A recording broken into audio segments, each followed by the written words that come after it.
Bismillahirrahmanirrahim. Assalamualaikum warahmatullahi wabarakatuh. Alhamdulillahirabbil alamin. Wabihi nasta'inu ala umurid dunya waddin. Wassalatu wassalamu ala asyrafil mursalin wa ala alihi wa sahbihi ajma'in, amma ba'du. Bapak Ibu, rekan-rekan sekalian jamaah maghrib yang dirahmati Allah SWT, mari kita awali kajian pada malam hari ini dengan bermunajat kepada Allah. Semoga Allah berkahi apa yang kita laksanakan pada malam hari ini. A'udzu billahi minasyaitonir rajim. Bismillahirrahmanirrahim. Raditu billahi rabba bil islami dina wa bi Muhammadin nabiyyan wa rasula. Allahumma rabbana zidna ilma warzuqna fahma.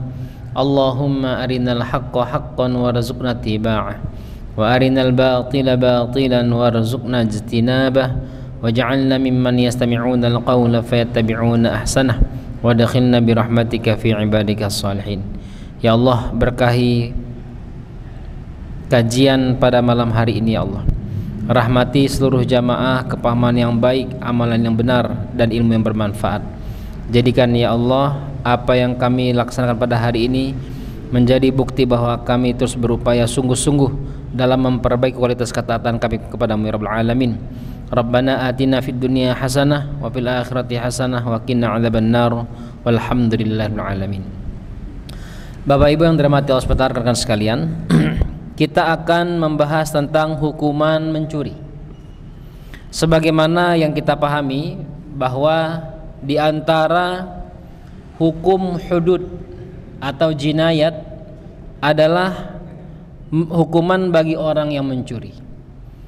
Dalam ayat Al-Quran surah Al-Ma'idah ayat ke-38, Allah berfirman, as-sariqu was-sariqatu faqta'u aydiyahuma jazaa'an bima kasaba nakalam minallah wallahu azizun hakim. Laki-laki yang mencuri dan perempuan yang mencuri, potonglah tangan mereka sebagai pembalasan bagi apa yang mereka kerjakan dan sebagai siksaan dari Allah, dan Allah Maha Perkasa lagi Maha Bijaksana. Beberapa hal atau penjelasan-penjelasan yang patut kita pahami dari ayat-ayat ini akan kita sampaikan pada kesempatan malam hari ini. Bapak Ibu yang dirahmati Allah SWT, sebagaimana kita pahami bahwasanya agama Islam melindungi harta, karena harta adalah nadi kehidupan. Islam juga melindungi hak milik individu, sehingga hak milik tersebut benar-benar merupakan hak milik yang aman.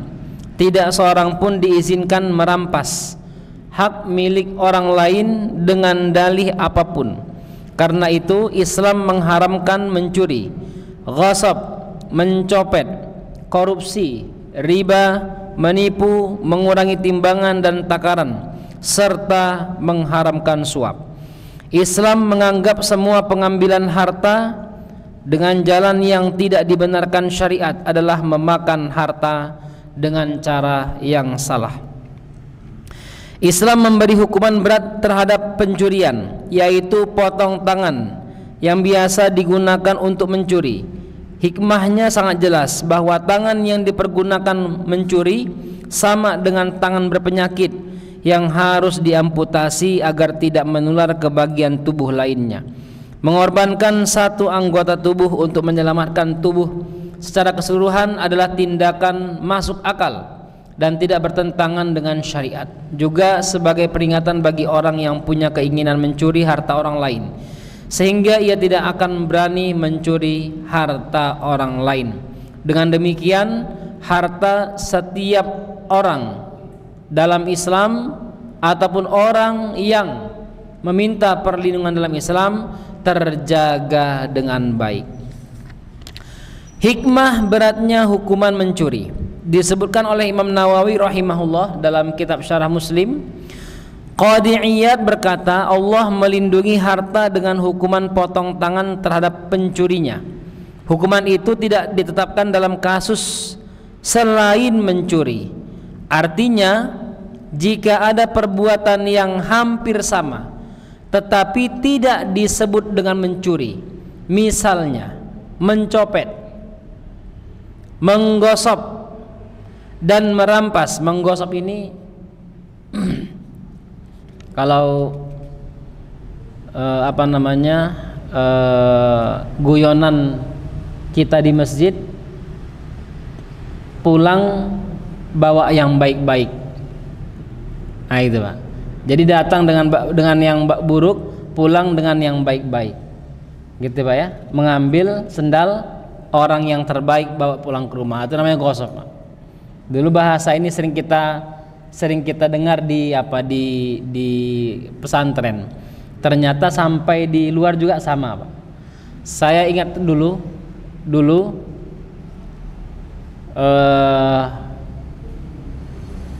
Gubernur Sumatera Utara tahun 2003. Ini oknum ya, bukan instansinya ya. Main ke sok-sokan ke masjid teman-teman jemaah tablik. Nah pas pulang sendalnya hilang. Sendal saya mana?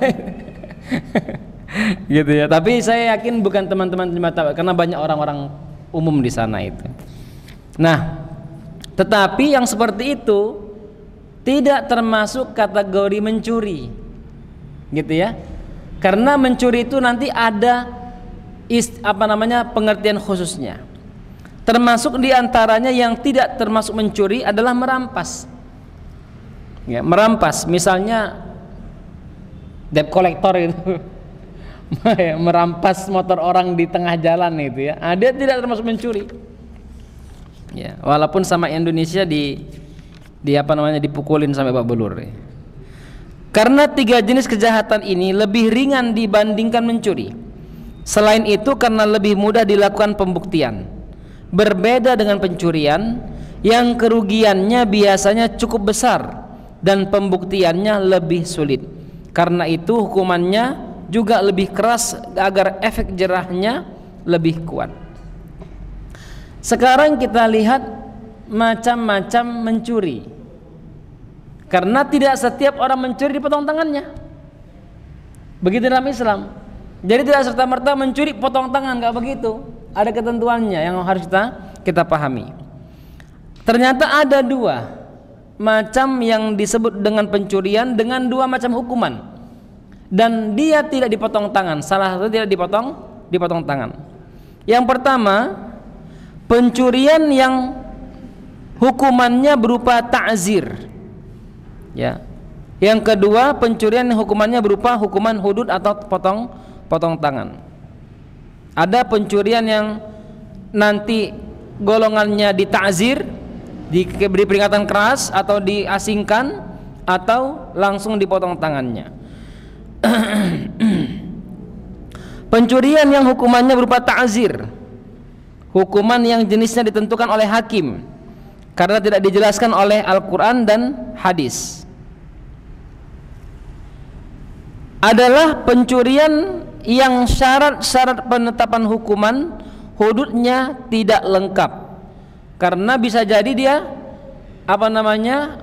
masuk dalam kategori mencuri, tetapi spesifikasinya berbeda dengan orang yang mencuri secara nyata. Berbeda. Jadi tidak satu macam yang namanya mencuri tersebut. Rasulullah sallallahu alaihi wasallam sendiri telah memberi putusan dengan melipat gandakan tanggungan atas orang yang mencuri barang, di mana pencurinya tidak dihukum potong tangan.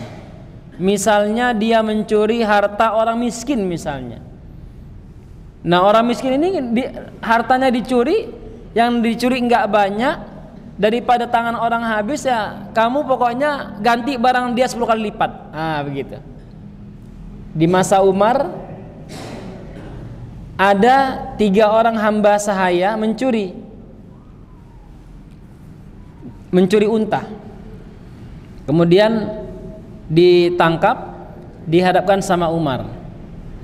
Umar nanya, Kalian benar mencuri unta. Benar wahai Umar. Kalian kemana kan untanya? Kami potong, kami kulitin, kami siangin, kami bakar, kami makan, katanya. Kok bisa kalian makan itu? Nggak berani jawab. Lalu pembantunya Umar bisikin, wahai Umar, 3 orang hamba saya ini nggak dikasih makan seminggu sama tuannya. Dipanggil tuannya, Bapak Ibu, panggil tuannya. Kamu benar ini yang punya hamba saya ini? Benar. Kamu tahu mereka mencuri? Benar, tahu, saya tahu mencuri. Terus apa mau dihukum hukumannya? Terserah Umar saja. Baru Umar nanya, kenapa kalian mencuri? 3 orang ini menjawab, kami nggak dikasih makan 3 hari. Apa kata Umar? Umar bilang, kalau gitu yang dipotong tangan tuannya aja. Kenapa? Gara-gara tuannya mereka mencuri. Tetapi itu cuman ancaman saja supaya takut tuannya. Apa keputusannya? Tuan 3 orang hamba saya ini mengganti unta itu 3 kali lipat. Jadi 3 unta itu diganti 3 dan dikembalikan kepada pemiliknya. Di antara hukuman pencuri tetapi tidak dipotong. Ini menunjukkan bahwasanya tidak serta-merta orang mencuri lalu dipotong tangannya. Kembali pada putusan Rasulullah SAW yang melipat gandakan tanggungan atas orang yang mencuri barang. Putusan Rasulullah SAW ini telah dijatuhkan terhadap pencuri buah-buahan yang masih tergantung pada pohon dan pencuri kambing yang ada di tempat gembala.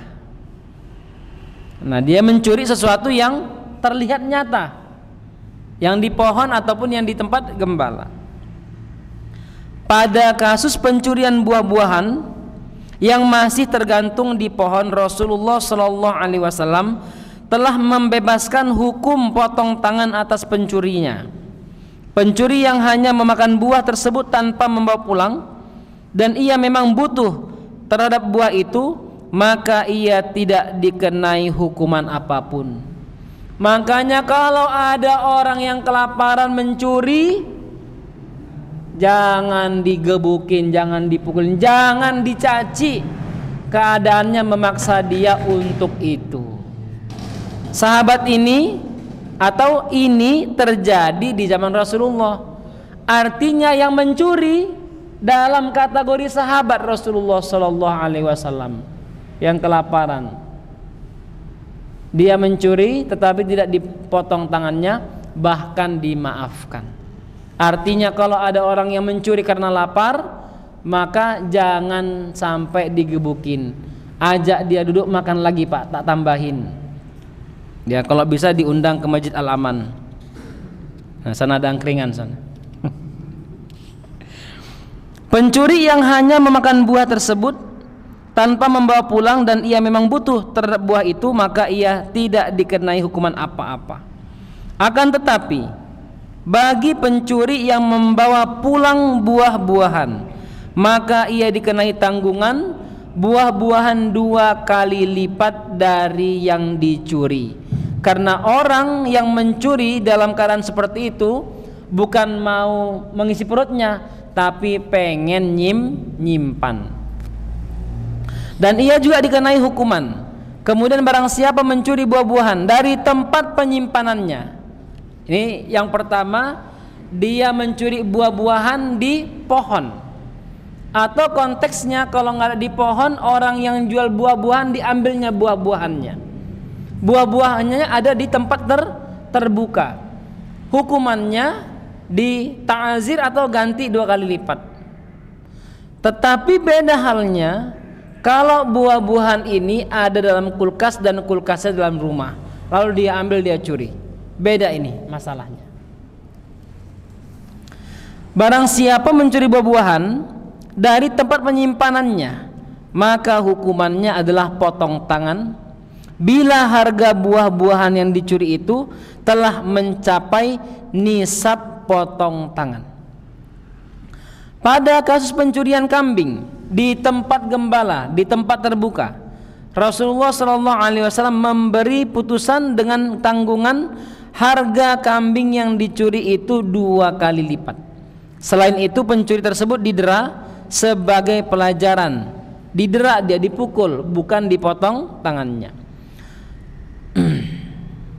Rasulullah SAW juga telah memberi keputusan terhadap kasus pencurian kambing dari kandangnya dengan hukuman potong tangan bila yang dicurinya itu telah mencapai nisab potong tangan. Hadis riwayat Ahmad, Nasai dan Hakim. Pencurian yang hukumannya hudud ada 2 macam. Saya ulangin, pencurian yang hukumannya hudud atau potong tangan ada 2 macam. Pertama, pencurian kecil, yaitu pencurian yang wajib dikenai hukuman potong tangan. Dan kedua, pencurian kubro, yaitu pencurian harta dengan cara hirobah. Hirobah ini yang kemarin kita bahas. Dia menyerang satu kaum atau satu kelompok, atau dia menyerang satu desa, yang namanya hirobah. Pembahasan mengenai hal ini sebagaimana yang sudah kita sampaikan sebelumnya, tetapi dengan catatan, orang yang menyerang satu kaum tersebut, kelompok tersebut, atau satu kampung tersebut, target utamanya mencuri, bukan membunuh. Artinya kalau dia mencuri, maka hukumannya hukuman potong tangan. Tetapi kalau dalam masa pencuriannya terjadi pembunuhan, maka bisa jadi hukumannya berbeda dari pencuri. Bisa jadi dijadikan hukuman pembunuh. Sekarang kita lihat makna yang spesifik dari mencuri. Mencuri adalah mengambil sesuatu secara sembunyi-sembunyi. Nah, di sini harus dipahami Bapak Ibu. Ada kalimat sembunyi-sembunyi. Artinya dia datang dalam keadaan tidak mau diketahui, lalu masuk ke tempat sesuatu tidak mau diketahui, ataupun dia melakukan sesuatu dengan diam-diam, senyap-senyap, takut diketahui. Namanya sembunyi-sembunyi. Contohnya istaraqas sam'a, artinya adalah mendengar dengan sembunyi-sembunyi.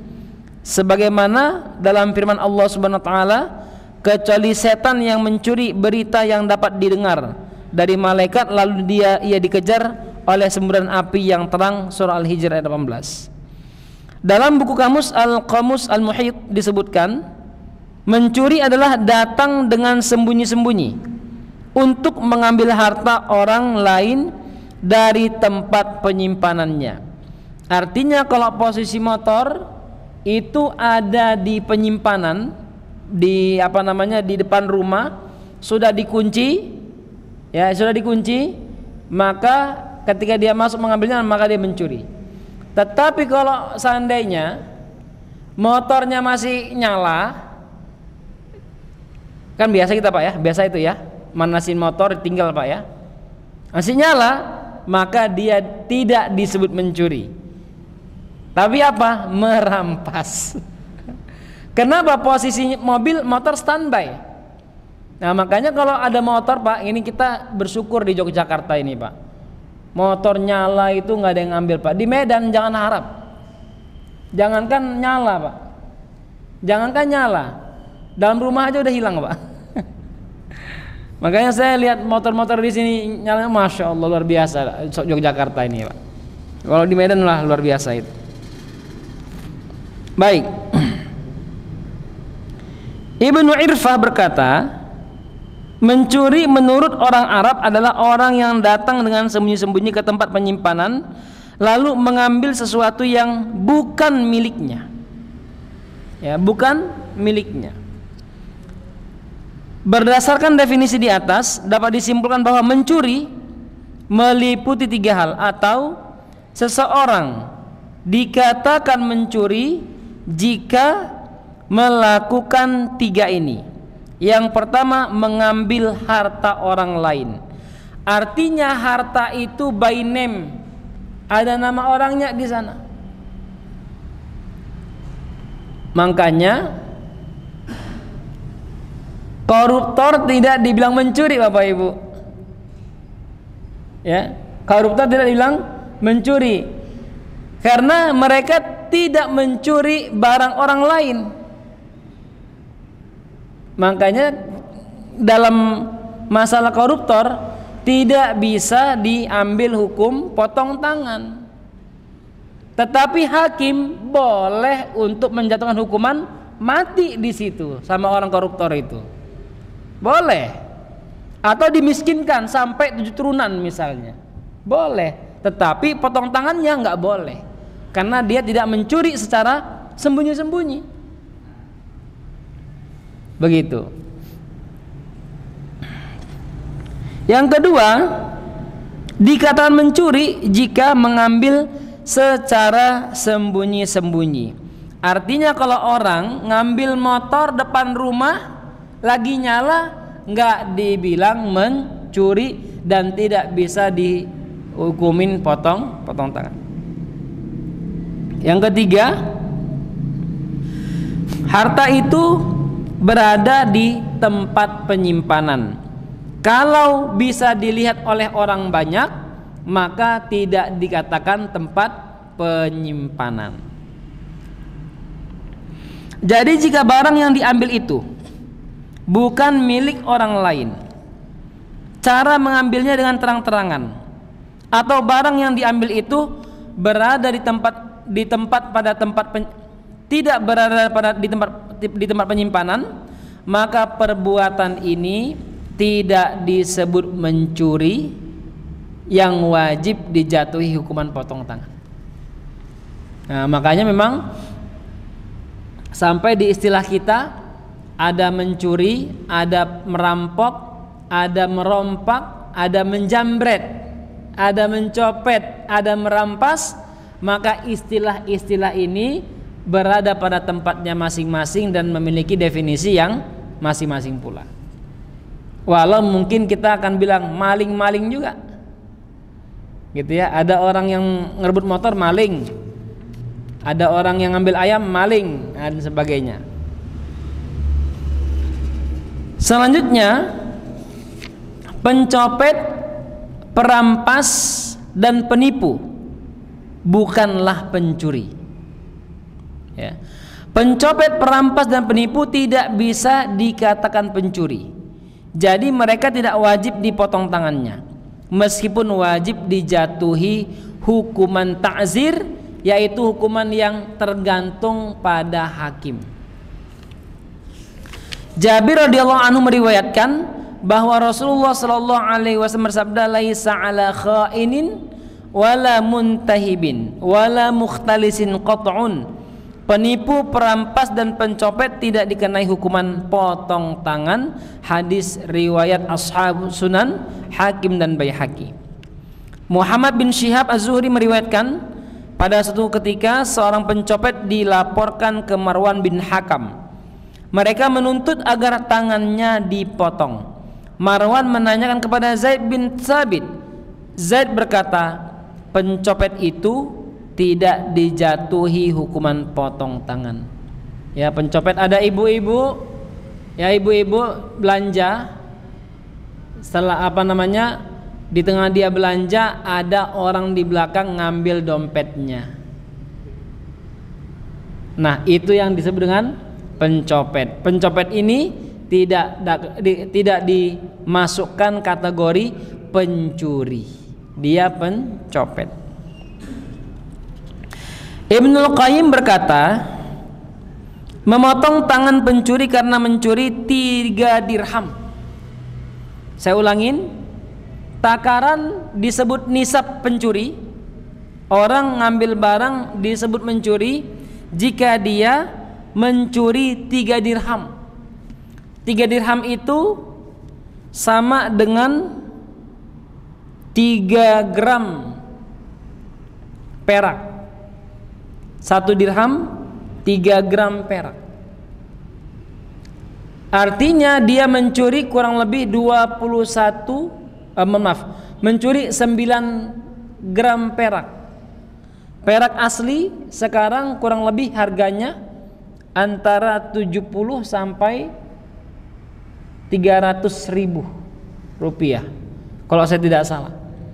Nah, kalau sekarang kita ambil hitungan mudah, anggap aja 100.000 per gram perak, maka seorang dikatakan mencuri jika dia mencuri 900.000 rupiah, dikatakan dia pencuri dan dipotong tangannya.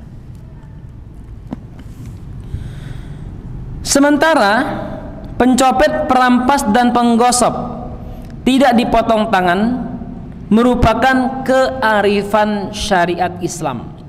Seorang pencuri beraksi dengan membobol rumah dan membobol tempat penyimpanan. Padahal itulah upaya maksimal pemilik harta dalam menyimpan hartanya. Seandainya hukuman lebih ringan dari potong tangan, tentu akan banyak kasus pencurian dan bahaya pun merajalela. Berbeda dengan perampas, dia mengambil harta secara terang-terangan. Hal ini memungkinkan orang lain untuk menolongnya atau melaporkannya kepada pihak yang berwajib. Sedangkan pencopet, dia mengambil harta orang lain di saat pemiliknya dan orang sekitarnya lengah. Jadi kalau pemilik dan orang sekitarnya mawas diri, tentu akan terhindar dari pencopetan. Pencopetan lebih mirip dengan penipuan. Apalagi biasanya pencopet mengambil barang bukan dari tempat penyimpanan yang semestinya. Sedangkan hukuman yang pas untuk para penggosok adalah dicambuk dan dipenjara yang cukup lama serta hartanya disita. Kemudian mengingkari barang pinjaman. Ya, mengingkari barang pinjaman. Kenapa masuk dalam kategori pembahasan hukuman pencurian? Karena posisi barang ada di tempat orang itu. Posisi barang saya ada di tempat orang tersebut. Dia minjam, pas saya tuntut dia nggak ngaku. Saya nggak ada pinjam, apalagi nggak ditulis ini. Yang nggak ditulis, saya nggak ada pinjam, nggak ada buktinya. Mana buktinya? Saya pinjam. Tapi posisi barang ada di tempat dia, maka bagaimana hukumnya?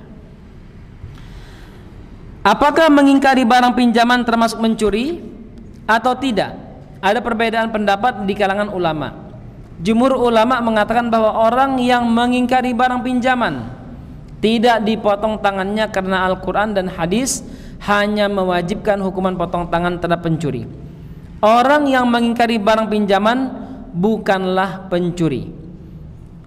Imam Ahmad, Ishaq, Jufar, Khawarij dan para ulama Zahiriyah berpendapat bahwa orang yang mengingkari barang pinjaman dipotong tangannya berdasarkan riwayat dari Aisyah radhiyallahu anha. Ia mengatakan ada seorang perempuan dari suku Mahzumiyah meminjam barang lalu mengingkarinya. Kemudian Nabi Muhammad SAW menyuruh agar tangan perempuan itu dipotong. Namun keluarganya datang menemui Usamah bin Zaid untuk meminta tolong. Usamah bin Zaid menyampaikan kepada Nabi SAW. Lalu Nabi SAW bersabda, "Ya Usamah, tashfa'u fi haddin min hududillah?" Wahai Usamah, apakah kamu akan menolong orang yang sudah dijatuhi hukuman hudud oleh Allah? Kemudian Nabi berdiri dan berkhutbah, "Innama halaka man kana qablakum bi annahu idza saraqa fihi musyarif tarakuhu wa idza saraqa fihi mid-dha'if qata'uhu walladhi nafsi bi yadihi walau kanat Fatimah bintu Muhammadin saraqat laqata'tu yadaha." Sesungguhnya kehancuran umat sebelum kalian terjadi karena jika yang mencuri adalah orang terhormat, mereka membiarkannya saja. Akan tapi jika yang mencuri adalah orang lemah, maka mereka memotong tangannya. Demi Allah, demi zat yang jiwaku berada di tangannya, seandainya Fatimah putri Muhammad mencuri, niscaya aku potong tangannya. Lalu tangan perempuan tersebut, Mahzumiyah tadi, dipotong. Hadis riwayat Ahmad. Nah, ini hadis ini mau menegaskan kepada kita, ketika ada orang yang meminjam barang, ditanya barang saya mana, saya nggak ada pinjam. Lalu yang bersangkutan bilang, saya ingat kamu yang minjam. Dia nggak mau ngaku.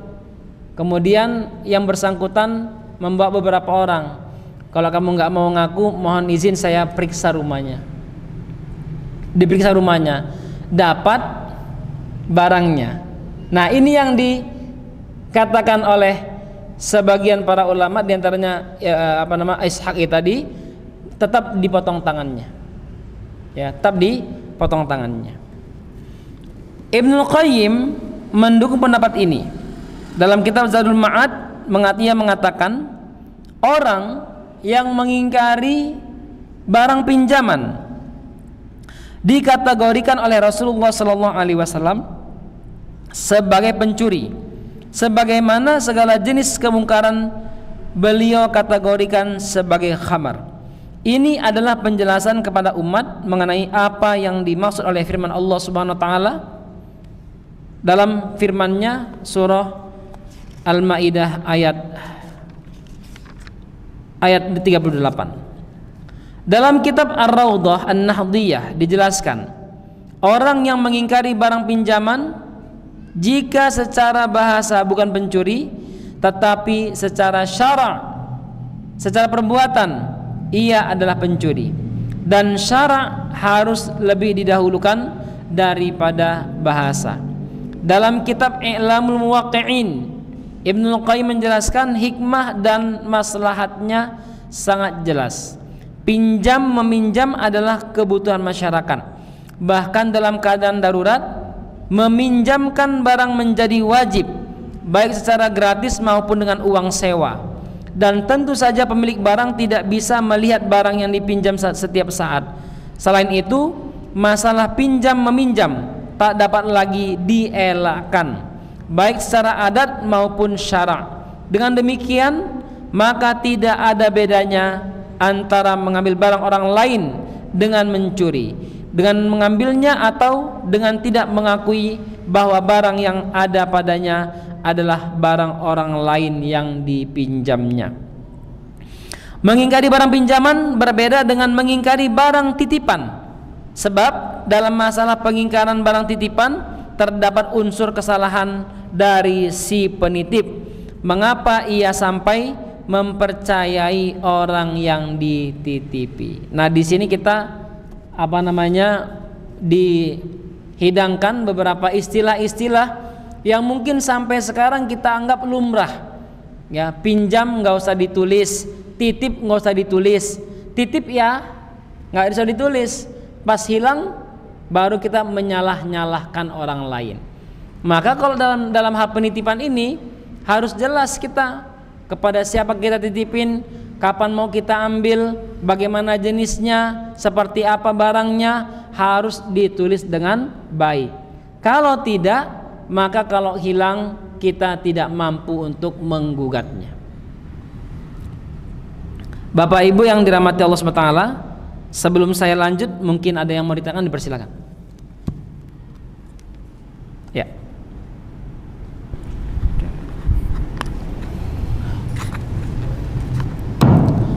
Assalamualaikum warahmatullahi wabarakatuh. Waalaikumsalam warahmatullahi wabarakatuh. Terima kasih atas kesempatannya. Pak Ustadz, bagaimana hukumnya hipnotis, gendam atau sejenisnya?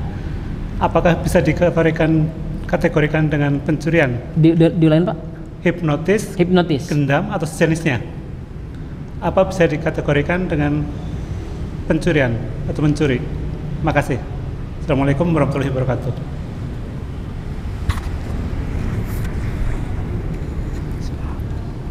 Iya. Silahkan yang lain Bapak Ibu ada? Baik, saya jawab dulu. Oh ya, silakan sebelah kiri.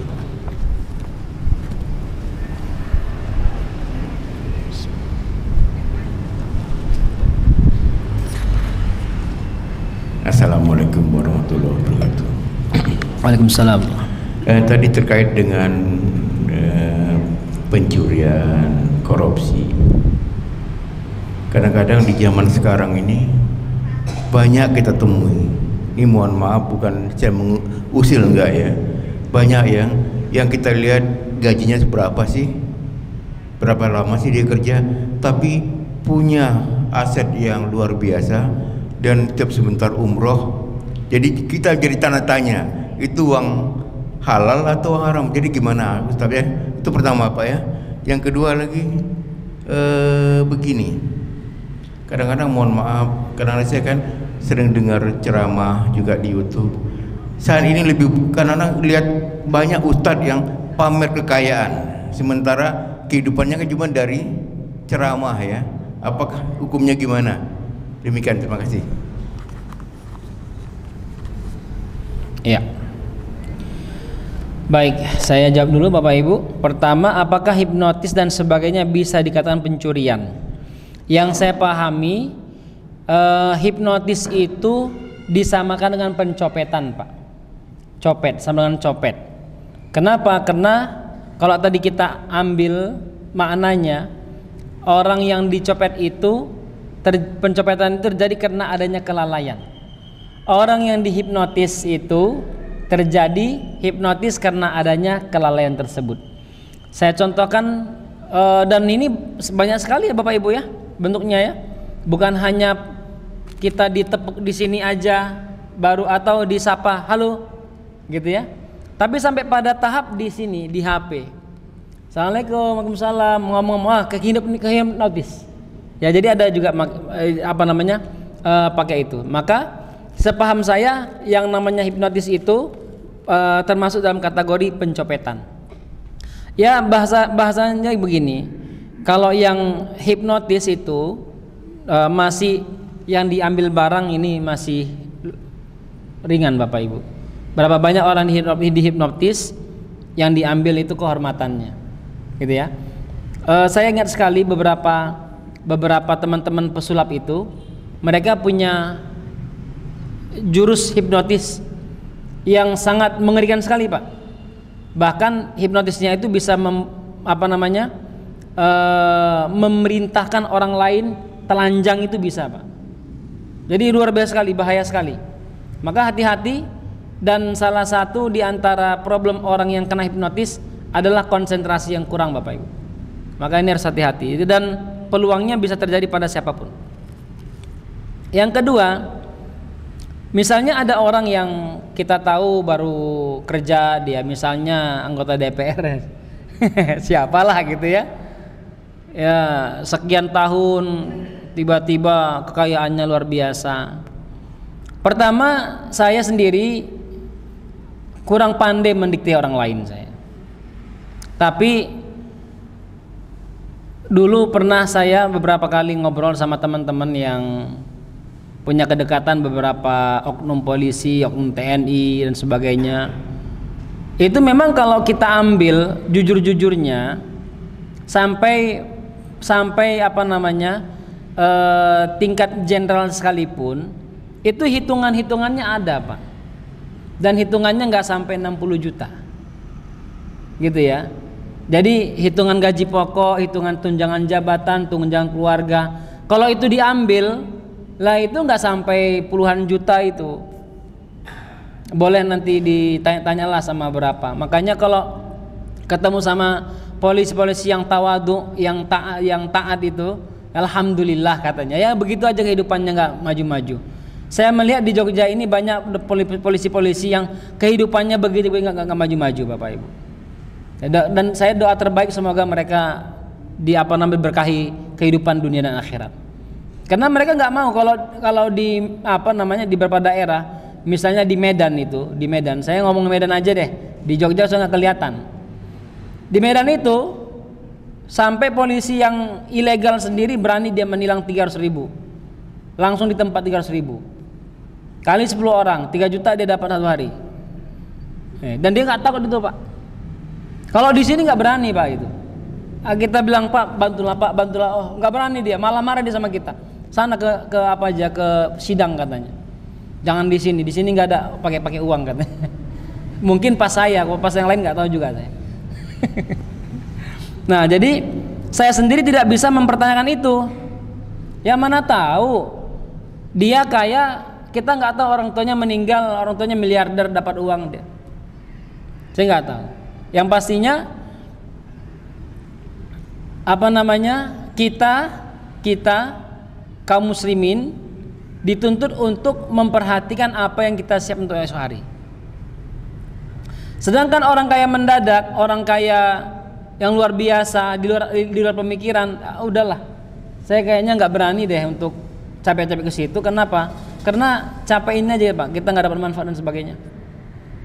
Ini yang pertama. Yang kedua, ustadz-ustadz yang pamer kekayaan. Ya, ustadz-ustadz pamer kekayaan.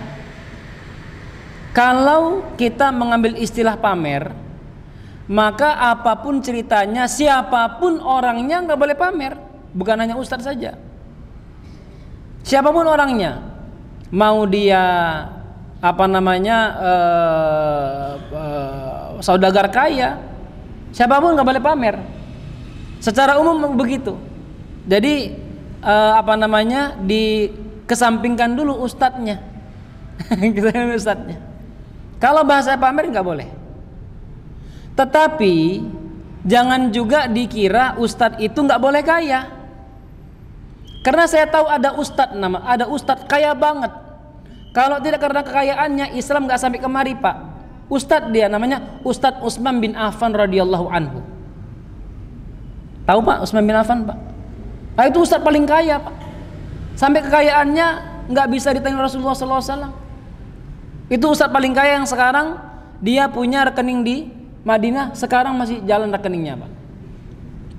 Itu ustadz yang paling kaya itu. Dan dia kalau pamer beda dengan pamernya kita. Kalau kita pamer mobil Lamborghini, bawa kemana-mana. Kalau dia nggak, pamernya apa dia? Tolong sedekah 1000 unta. Saat ke Madinah dapat Pak. Sedekah siapa nih? Utsman bin Affan. Tahu, itu pamer Pak namanya. Ada nggak ustadz yang seperti sekarang begitu? Nggak ada. Banyaknya pamer ustadz tuh istri 2, istri 3. Yang satu bermasalah ceraikan. Banyak cerita yang satu ceraikan. Itu pamer begitu. Problem itu ustadz itu. Misalnya juga begitu. Saya nggak setuju dengan bahasa pamer ini. Ini saya baru dari Singapura, ini beli baju murah kok, cuma 5 juta satu. Nggak usah begitulah. Nggak ada manfaatnya.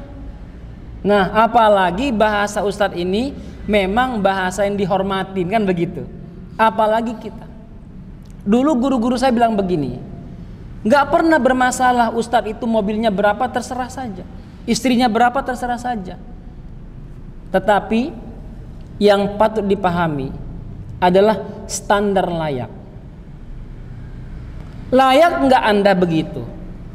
Layak nggak Anda seperti itu? Saya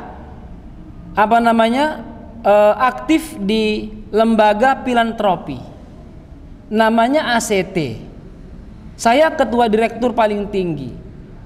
Tapi saya di ACT, mobil parkir 3 support akhirnya 300 juta di depan rumah, yang dipakai 1. Layak nggak begitu?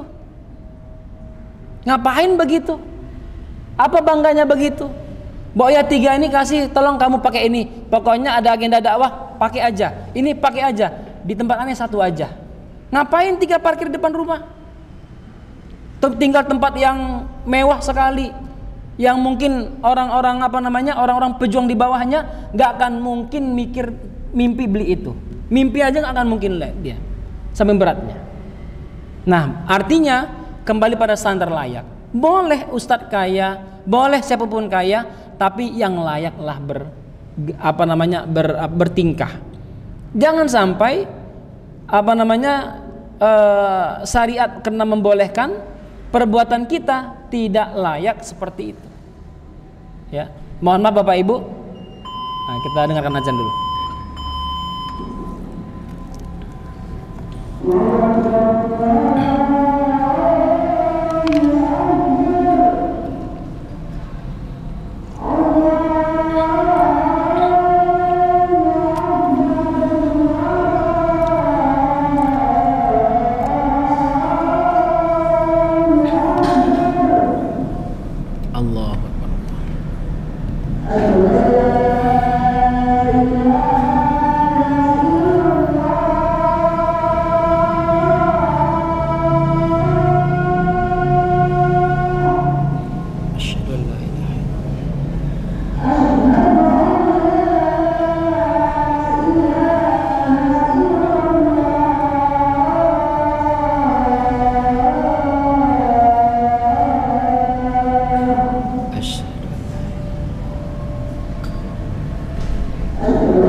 Baik, Bapak Ibu yang dirahmati Allah SWT, kemudian satu hal yang patut kita pahami, bahwa yang namanya at-taraf atau kemewahan yang berlebih-lebihan dalam memanfaatkan atau menggunakannya, ini bagian dari yang dicela dalam Islam. Siapapun tidak boleh untuk berlebih-lebihan dalam kemewahannya. Mewah boleh, kita punya standar mewah bagus. Ya, sebagaimana orang mampu membuat standarnya lebih bagus dalam mentaati perintah Allah Subhanahu wa taala, itu dipuji dalam Islam. Misalnya saya kalau ke masjid, pakaian saya harus harum, bersih. Celana saya harus yang paling keren. Sarung saya paling keren, peci saya paling keren, bagus begitu, terpuji dalam Islam. Tetapi kalau seandainya hal ini ditampakkan pada hal sosial, yang sosial kita ini beragam orang-orangnya, dan nggak semua mata orang mampu untuk melihat arloji yang sampai 300 juta, nggak semua orang yang sanggup melihat tas sampai 300 juta itu, maka berlakulah yang pertengahan, kata baginda sallallahu alaihi wasallam. Jangan berlebih-lebihan dan jangan juga sampai pada tahap kumuh. Orang Islam tampilannya kumuh, pakaiannya lusuh, tidak disetrika, seakan-akan dunia ini udah nggak ada lagi milik dia. Nggak boleh juga, nggak boleh ada orang Islam juga tampil seperti itu. Maka penting kita untuk ngambil standar yang standar yang pertengahan, dan baginda sallallahu alaihi wasallam melakukan standar ini. Dan kita tahu baginda sallallahu alaihi wasallam itu jarang nyimpan uang di rumah, tetapi tidak membuat beliau itu tampilannya juga kumuh. Nah, ini penting kita pahami. Kemudian perlulah kita bekerja sama dalam hal kebaikan, baik itu hal duniawi atau ukhrawi. Artinya kalau seandainya kita lihat ada ustadz yang memang keren, datangin aja dia, ustadz gimana nih? Wah, kalau ustadz kan ini amalannya dunianya udah oke, akhiratnya oke. Lah kita akhiratnya keteter, dunianya melas-melas, gimana nih ustadz? Cari solusi sama dia. Gitu. Karena bisa jadi banyak ustadz-ustadz yang meniru Utsman bin Affan. Kita nggak tahu sedekahnya banyak banget, kita nggak tahu dia. Begitu, maka perlu kita untuk bersinergi. Tapi catatannya tetap ambillah standar kelayakan. Jangan sampai berpenampilan di luar standar layak pada mata orang kebanyakan. Baik Bapak Ibu, saya tutup kajian ini dengan tema yang terakhir, yaitu pencuri kain kafan. Apakah dia dikatakan mencuri atau seperti apa? Termasuk masalah yang diperdebatkan adalah mengenai hukum orang yang mencuri kain kafan mayit di dalam kuburan. Jumhur ulama berpendapat bahwa hukumannya adalah potong tangan, karena dia termasuk pencuri, karena kuburan termasuk tempat penyimpanan bagi kain kafan tersebut. Abu Hanifah, Muhammad, Auza'i dan Sauri berpendapat bahwa hukumannya adalah hukuman ta'zir, diserahkan kepada hakim, karena dia pencuri kain kafan, bukan pencuri yang sebenarnya. Selain itu, dia telah mengambil harta yang tidak memiliki pemilik, karena mayit tidak punya hak milik dan ia mengambil bukan dari tempat penyimpanannya. Begitu Bapak Ibu, semoga bisa kita pahami. Insyaallah nanti akan kita bahas kembali tentang kriteria mencuri dan kriteria harta yang dicuri, sehingga hukuman itu boleh dan harus diterapkan kepada orang yang melakukannya. Mudah-mudahan bermanfaat Bapak Ibu. Mari kita akhiri dengan bacaan alhamdulillah dan doa kafaratul majlis. Alhamdulillahirabbil alamin. Subhanakallahumma wa bihamdika asyhadu an la ilaha illa anta astaghfiruka wa atubu ilaik. Assalamualaikum warahmatullahi wabarakatuh.